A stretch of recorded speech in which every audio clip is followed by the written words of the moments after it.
Cyber నేరగాళ్లు రోజుకో సరికొత్త మార్గం ఎంచుకుంటున్నారు. ఆన్లైన్ మోసాలు, డిజిటల్ అరెస్టులకు పోలీసులు బ్రేక్ వేస్తూ ఉండడంతో ఇప్పుడు కొత్తగా జంప్ డిపాజిట్ అంటున్నారు. ఇప్పటికే ఈ తరహా మోసాలపై హైదరాబాద్ నగరంలో కేసులు నమోదవుతున్నాయి.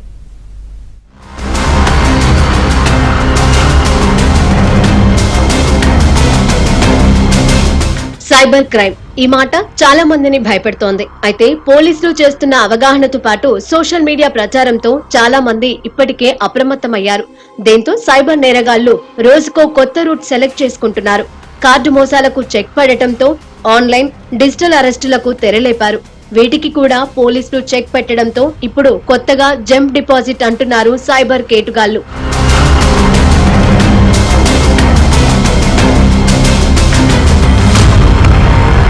ప్రస్తుతం డిజిటల్ పేమెంట్స్ ఎక్కువగా వినియోగిస్తున్నారు. టెక్నాలజీ అందుబాటులోకి రావడంతో ప్రతి ఒక్కరూ స్మార్ట్ ఫోన్ వాడుతున్నారు. నగదు వినియోగం తగ్గించే దిశగా డిజిటల్ చెల్లింపులను కేంద్ర ప్రభుత్వం ప్రోత్సహిస్తుంది. చిన్న వస్తువు కొనుగోలు విషయంలో కూడా నగదు చెల్లింపుల కంటే డిజిటల్ చెల్లింపులే ఎక్కువగా జరుగుతున్నాయి. ఇదే విషయాన్ని సైబర్ నేరగాళ్లు తమకు అనుకూలంగా మార్చుకుంటున్నారు. ఫోన్ పే లేదా గూగుల్ పే ద్వారా ముందుగా కొంత మొత్తం పంపుతున్నారు. ఆ తర్వాత వ్యక్తులకు ఫోన్ చేసి డబ్బు పొరపాటుగా వచ్చిందని మాయమాటలు చెబుతున్నారు. డబ్బు తిరిగి ఇవ్వాలని వేడుకుంటున్నారు. లింకు పంపుతాము, డబ్బు తిరిగి పంపండి అని విజ్ఞప్తి చేస్తారు.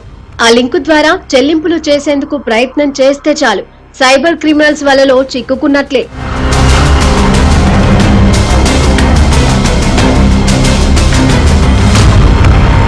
లింకు ద్వారా నగదును తిరిగి పంపాలనే ప్రయత్నంలో పిన్ నమోదు చేయగానే సైబర్ క్రిమినల్స్ పని మొదలవుతుంది.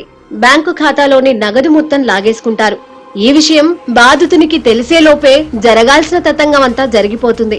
దీంతో బాధితులు లబోదిబోమంటూ పోలీసులను ఆశ్రయిస్తున్నారు.